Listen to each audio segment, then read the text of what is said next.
வணக்கம் சார். இப்போ நம்ம எங்கே இருக்கோம் அப்படின்னு பார்த்தீங்கன்னா திருவண்ணாமலை மாவட்டத்தில் இருக்கோம். திருவண்ணாமலை அடுத்து வந்து கீழ்பண்ணாத்தூர் வட்டம். கீழ்பண்ணாத்தூரில் வந்து பார்த்தீங்கன்னா வேடநத்தன்ற வில்லேஜ் வந்திருக்கோம். வேடநத்த வில்லேஜில் வந்து பார்த்தீங்கன்னா செம்மர செடி வந்து வச்சிருக்காரு. ஒரு 400 மரம் வந்து வச்சிருக்காரு. இவர் பேர் பார்த்தீங்கன்னா மாரி. இவர் ஒரு சாதாரண விவசாயி தான். இவர் வச்சு பார்த்தீங்கன்னா ஒரு 7-8 வருஷம் ஆயிடுச்சு இந்த மரம் வச்சு. பாருங்கள் எப்படி பாருங்கள் செம்மரம் வந்து வளர்ந்துருக்குது. 7 வருஷத்து 8 வருஷத்துடைய மரம் வந்து செம்மரம் வந்து வளர்ந்த மரம் பாருங்கள். வளர்ந்த தோப்பு பார்த்துங்க. ஒரு 7 வருஷம் 8 வருஷத்துடைய தோப்பு இதுதான். இந்த தோப்பு பாருங்கள், மரத்துடைய பாருங்கள் சுற்றி அந்த அளவுக்கு வந்து மரமே வளர்ந்துருக்கு. செம்மரம் எந்த ஒரு மெயின்டெனன்ஸும் வந்து பார்த்திங்கன்னா பண்ணலை. இப்போ வந்து பார்த்திங்கன்னா செம்மரம் வச்சு எவ்வளோ பெரிய மரமாக வளர்ந்துருக்கு பாருங்கள். நல்லா பாருங்கள்.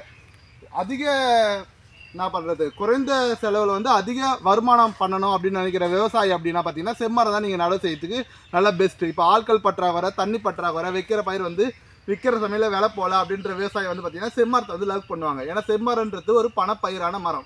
இது வந்து 66 வியாதியை வந்து குணப்படுத்துது. இந்த மரத்தை நீங்கள் மெயின்டைன் பண்ணும்போது தண்ணி பற்றாக்குறை, தண்ணி இல்லை அப்படின்றவங்க, ஆள் பற்றாக்குறை, அந்த மாதிரி பிரச்சனையினால இதை வந்து மரத்தை வந்து நடுறாங்க. இது வந்து 66 வியாதியை வந்து குணப்படுத்துது. 66 வியாதியை குணப்படுத்துறதுனா அணு கதிர்வீச்சை வந்து கண்ட்ரோல் பண்ணுது. இந்த மரம் எதை கண்ட்ரோல் பண்ணுது?